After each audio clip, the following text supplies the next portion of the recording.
ou à produire quelque chose à partir de ce qu'ils ont appris à l'école. C'est pour ça que l'évaluation des compétences ne se fait pas après une leçon. Ni après 2 leçons, ni après 3 leçons. C'est après au moins 3-4 leçons.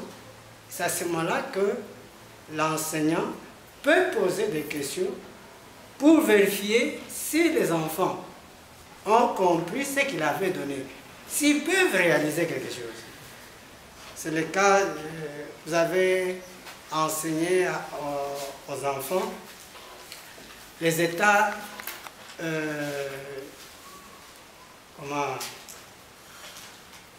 l'état de corps solide, si c'est cela. Hein?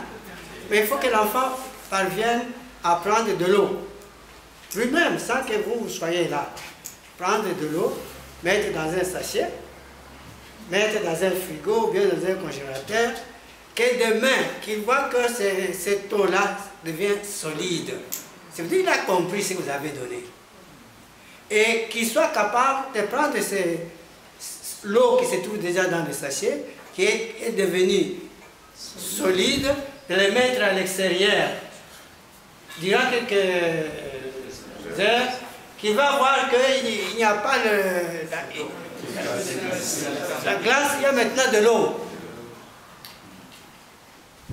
Mais voilà, c'est ça, c'est un exemple banal, mais c'est comme ça qu'on peut dire que l'enfant est compétent. Et dans des écoles de métier, on a donné la leçon sur la fabrication d'un banc. On ne peut pas dire que l'enfant est déjà capable. En classe, non, il n'est pas capable. Mais après, qu'on lui donne le bois, qu'on lui donne, qu'il fabrique un banc. C'est à ce moment-là qu'on dit qu'il est capable.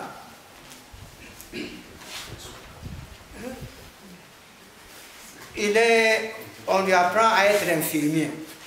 Ce n'est pas à ce moment-là qu'il vient avec son diplôme, on dit qu'il est déjà infirmier, il est capable. Il est infirmier, mais il n'est pas capable. Mais quand il parvient à soigner, à piquer, à faire sans incident, on dit qu'il est capable.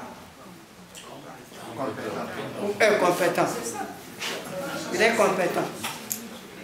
Vous voyez que c'est ça la différence entre l'objectif et la compétence.